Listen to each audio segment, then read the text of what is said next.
My stepmother lied to my father and set me up, leading to him kicking me out of the house at the age of 16. Now, 30 years later, they want to apologize and beg for forgiveness when I reveal this. Okay, let's go back to the beginning. At the age of 12, my mother passed away from breast cancer. After that, it was just my dad and myself. It was also one of the most difficult periods of my life, to be honest. However, we were able to persevere and find a way through it. My dad met Ashley, this incredible woman, when I was 14 years old. They clicked immediately, and before I knew it, they were exchanging vows. Ashley arrived with her own 2 children, David, who was 14 as well, and Anna, 12. I therefore went from being an only child to having a stepsister and stepbrother all of a sudden. Things seemed pretty fantastic at first. I had good relationships with Ashley and Anna. They welcomed me and were friendly. David, though, not so much right away. There was just no way David and I could agree. We were bickering and arguing about things all the time. Since David had been the head of his household for some time, my dad would always encourage me to give him some leeway. But it didn't seem like anyone realized that this was new to me. I went to school with this girl named Emma when I was 15. We began dating as much as it is possible to date at 15, you know. We used to hang around and watch movies together, etc. The really bad news is this. Emma was David's dream girl, and he was furious that I asked her out before him. He even caused a fight one day about it, which my dad had to break up. But in the end, I turned out to be the villain of the story. Then things really deteriorated. Following my 16th birthday, my stepmother abruptly began ranting one day while she was folding my laundry. Emma was staying at our place at the time, so this was really embarrassing. My stepmother was accusing me of having many pairs of Anna's underpants in my drawer while we all hurried to my room to check what was going on. I was surprised because I had never seen them before and had no idea how they had gotten there. I made every effort to clarify that I had no knowledge of it, but nobody seemed to buy it. Next, David interrupted, claiming he had witnessed me gazing at Anna, and even that I had previously expressed a desire to wed her. Even though it was all falsehoods, it was enough to make everyone dislike me. Emma immediately ended our relationship, slapped me, and called me a pervert. My father was furious. He seized my arm, hauled me from the house, and angrily declared that he would not expose his daughter to a pervert. Though it's not the precise phrase he used, you get the concept. My dad had had enough and had shut the door on me even though I was crying and trying to get back in to explain. After shoving me to the ground and opening the door, he urged me to go. When I informed him that I had nowhere to go, he simply remarked that wasn't a problem for him and shut the door. And so here I was, a 16-year-old homeless person with nothing on my record and nowhere to go. I attempted to contact my dad's parents, but he had previously spoken to them, and they informed me that they would not assist a pervert. I didn't have anyone else to turn to because my mom's parents had died before I was even born. I spent some time looking about trying to decide what to do. In the end, I slept wherever I could find cover, in parks, behind buildings, and other places. It was a very difficult period. I was always afraid of what would happen to me, and I had neither money nor food. I eventually located a local shelter and was accepted. They provided me with food and a place to sleep, which helped me get somewhat back on my feet. I began taking on odd jobs here and there in order to supplement my income. Although it was difficult, I made it through. Years passed, and I gradually began to put my life back together. After graduating from high school, I acquired a job and finally moved into a tiny apartment. It wasn't much, but I was happy with how far I'd gone, and it was mine. Even today, it's difficult to remember those days. My own family's treachery, my loneliness, and the battle to survive all left a lasting mark on me. However, I also gained a lot of insight into my own strength. That concludes my tale. It's been a challenging and protracted trip. I did everything it took to survive during my 2 years of homelessness. What I had to do simply to survive was something that no child should have to endure. I'm just saying, there were some very depressing times. I got a lot of help with this later in life from therapy. I obtained employment at a boxing gym not long after I turned 18, states distant from my starting point for this dreadful voyage. I spent years working there, learning that while I would never be able to defeat Mike Tyson, I was skilled at the sport, which helped me deal with my hatred and rage. Then one day, at the cafe across the street from the gym, I ran across Liam, a 20-year-old girl. I was 35 at this time. Despite our extreme age difference, we seemed to click. We had it. assuming there is such a thing as fate, soulmates, or anything of the sort, which I don't believe in. There's no other way for me to say it. After 2 years of dating, we were married. Her father employed me after he became an electrician. Mostly, I suppose, so he could be sure I was doing the right thing by his daughter, and that I would be able to support her, but also in case he needed to monitor me. I understand now, as a father, why he never mentioned this. We are still together and have 4 gorgeous girls after 15 years of marriage. I recently earned my master's degree in electrical engineering.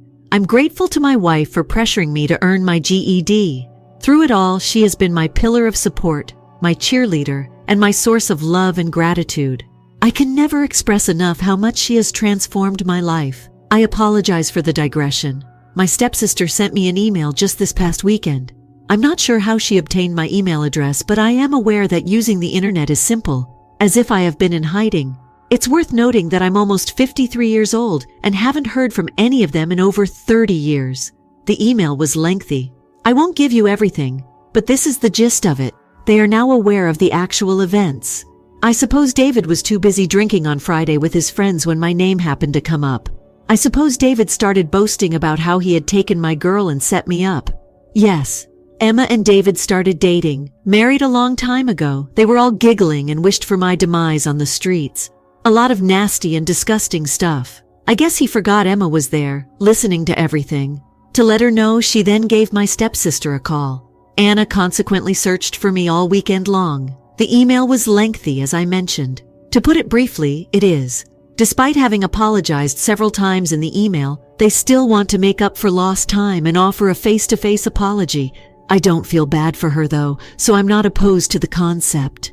She was plainly young and had no real say in the situation, but I was able to let go of that anger and hatred as well as them with a great deal of treatment.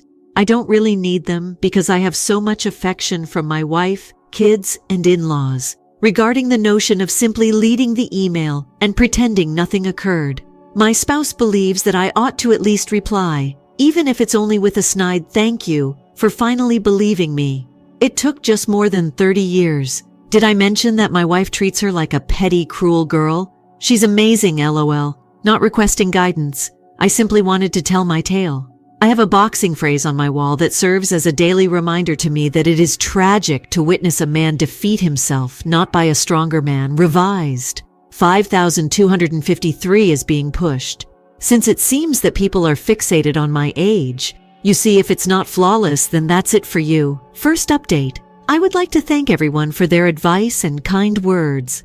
I had no need for guidance. All I wanted was a platform to tell my story to people who commended me for conquering all obstacles. I'm grateful. The wife, though, believes she deserves the most of it, lol. To be honest, she really does. To those who believe this to be a hoax, it's Reddit. I understand. That's just the way things are. The majority of things should be regarded cautiously. I told my tale. You won't believe me, but that's all right. My tale strikes a chord and gives others hope that they too can endure. Then that pleases me. And that is all that is important. Okay, for the update, can I post most of the original email as a lot of you have requested? Kept out some deep personal info, but majority of it is there. Might have to break it up due to character limits. Plus a response with the help of my wife and also the help of others who made suggestions. Which is good because I'm not that great at putting down in words how I feel without coming off looking dumb. She was able to make me sound less dumb, lol, taking the family to the lake for the weekend to recharge and leave this all behind me. Thanks again to everyone. Edit. Dear Opie, this is your sister Anna, as I sit down to finally reach out to you after what feels like an eternity. I would like to explain why I understand if you choose not to read this, but I truly hope you will take the time to at least hear me out. First of all, I want to apologize for never taking the time to contact you before. I was misled by David and Dad, who constantly painted a negative picture of you in my mind. They filled my head and heart with lies and made me believe that you were someone you were not. For a while I held on to hope that you would come back home, but as time passed and their words continued to poison my thoughts, I let go of that hope and allowed myself to believe the worst about you. It pains me to admit that I even started to hate you, despite the fact that deep down I always considered you a brother to me. I felt betrayed by the twisted image that was presented to me, and I regret not reaching out to hear your side of the story sooner. A lot has changed in our family since you left. I got married and now you're an uncle. Mom and Dad are still together and are preparing for retirement. David and Emma eventually got married and they have no children. However, the truth that has recently come to light has shaken the very foundation of everything I thought I knew.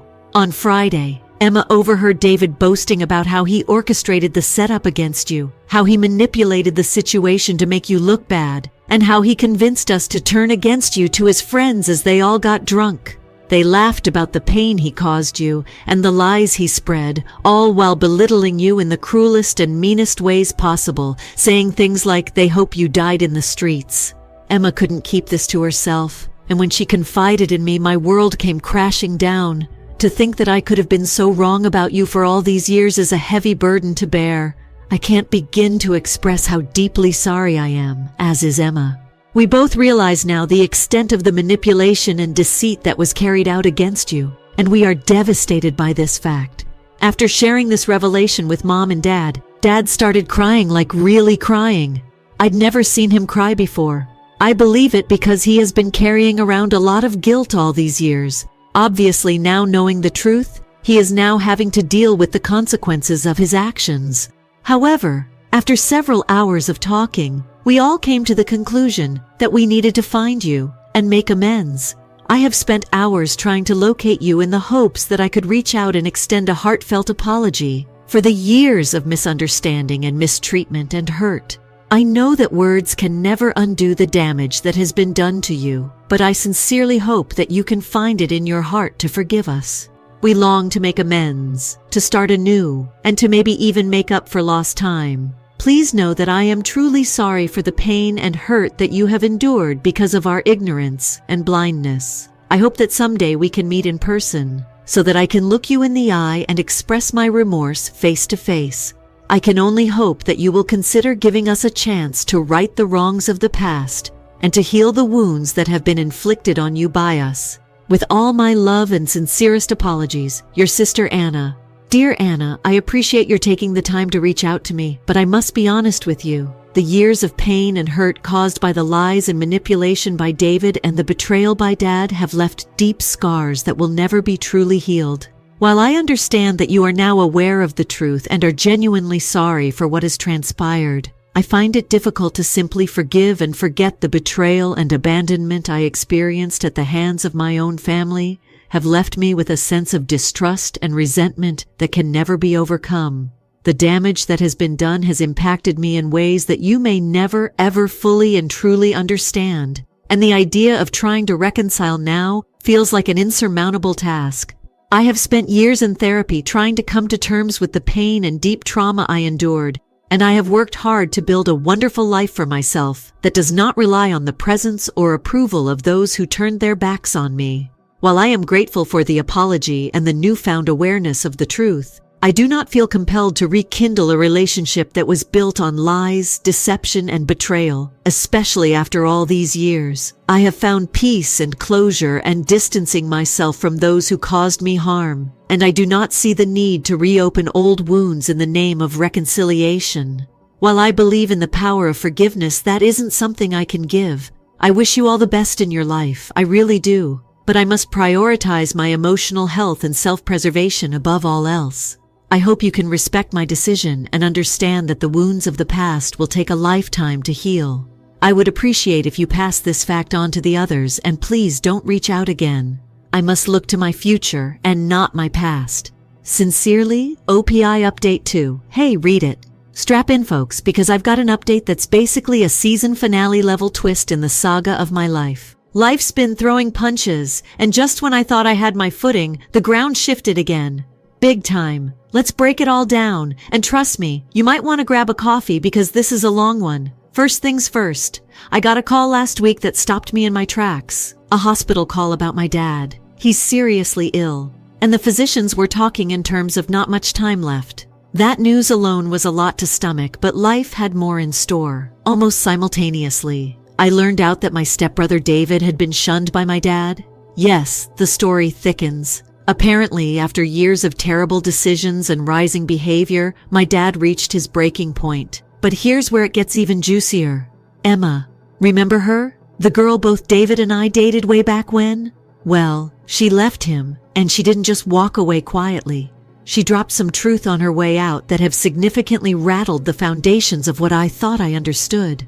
During their final explosion, Emma said David bragged about how he controlled the whole scenario. That led to my adolescent years breaking apart. The charges, the falsehoods, everything. Ignoring that it would backfire, he thought he was impressing her with his control and ingenuity. Emma was appalled. She also thought I should be informed of the facts after their breakup, following a long period of time.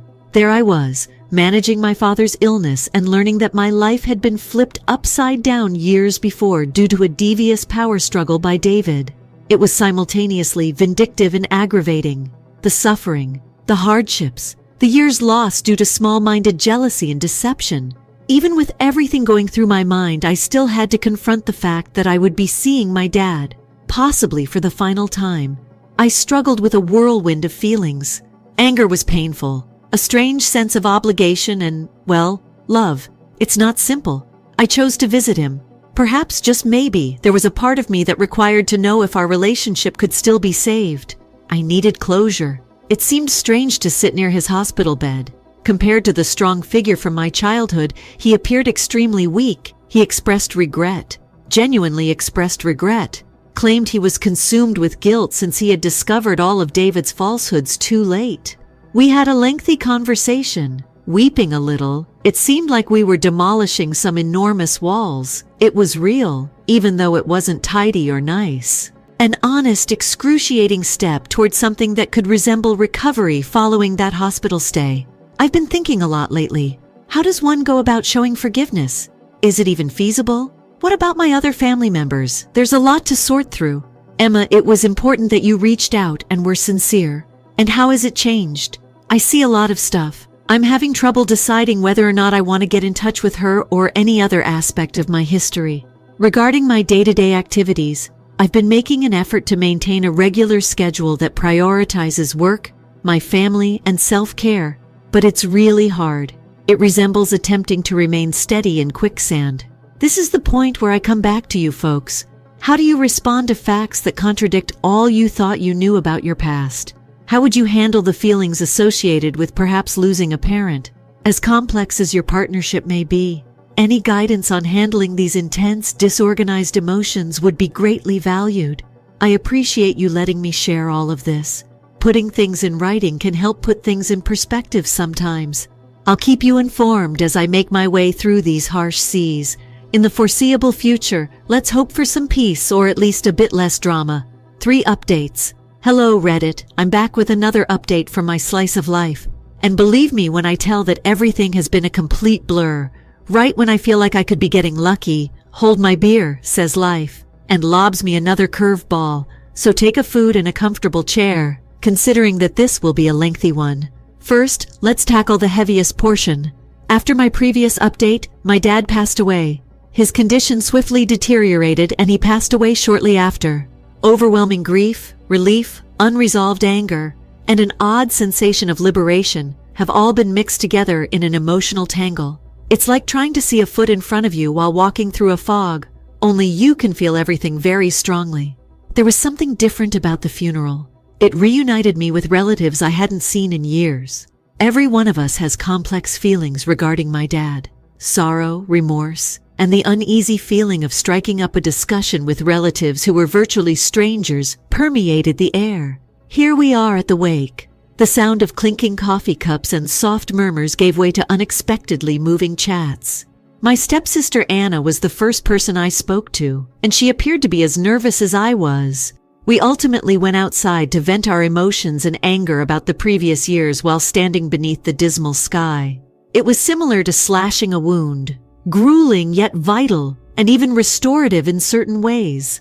And then there was Emma. Her arrival was unexpected. She appears both familiar and somewhat different. We didn't say much at the funeral, only a few uncomfortable looks. However, she contacted me a few days later to request a meeting. Over a long coffee that turned cold too quickly, I was curious but hesitant. She filled me in on everything, how David had misinterpreted events. She expressed her regret for everything that had happened and how she had been tricked.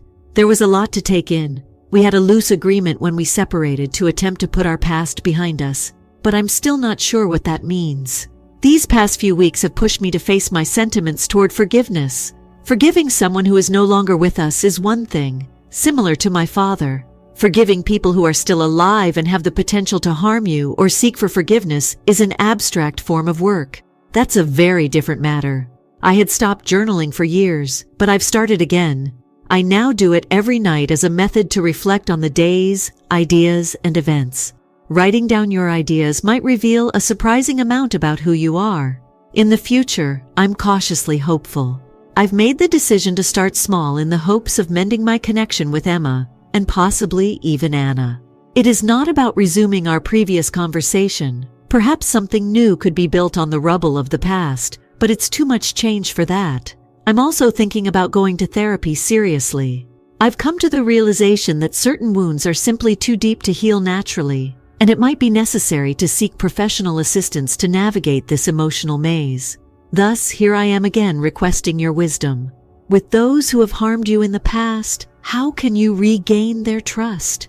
How can you strike a balance between safeguarding your own emotional well-being and the prospect of reconciliation?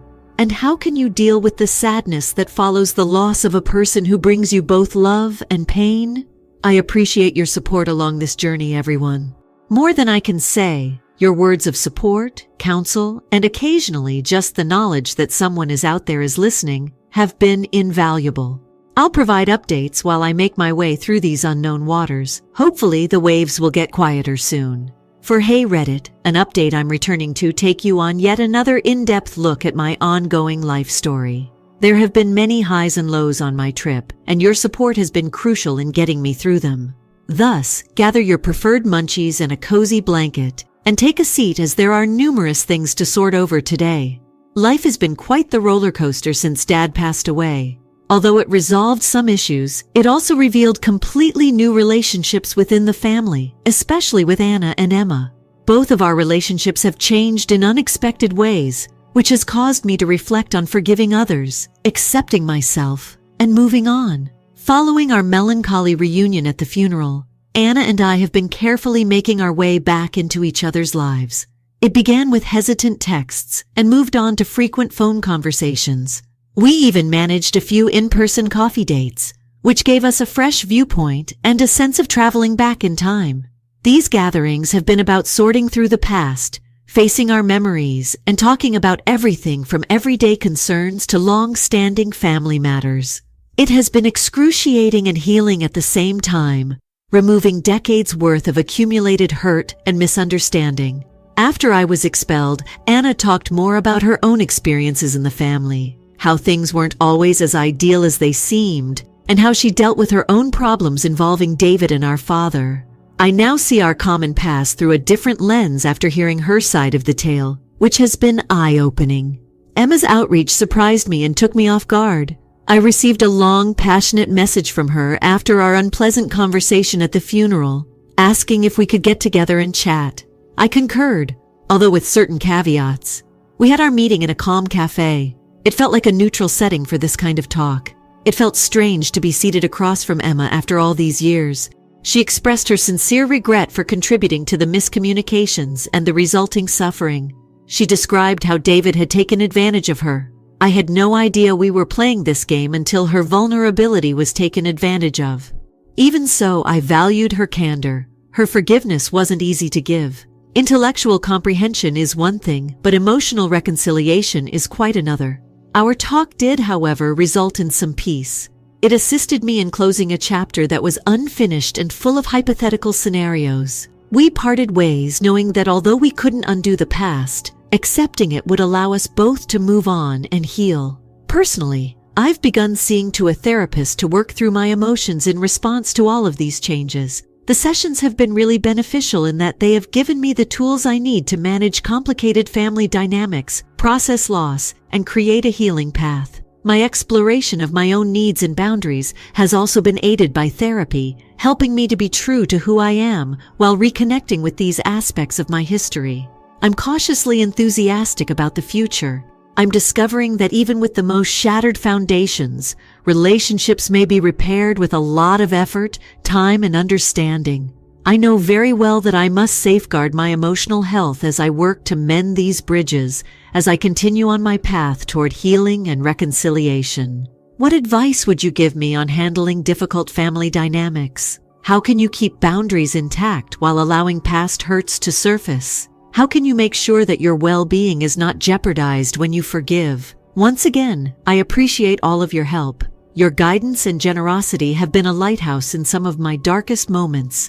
I'll update you on this story as it develops. And here's to hope for less storms and more healing. Update number 5. Hi everyone on Reddit. Once again, I'm here with another update from my soap opera of a life. Many thanks for bearing with me and sharing all those pearls of wisdom. They really have been a lifesaver. This update is huge and has a lot to digest, so grab your favorite food. Life has consisted of, reconnecting with old acquaintances and avoiding emotional minefields. I feel as though I've been running a marathon of emotions.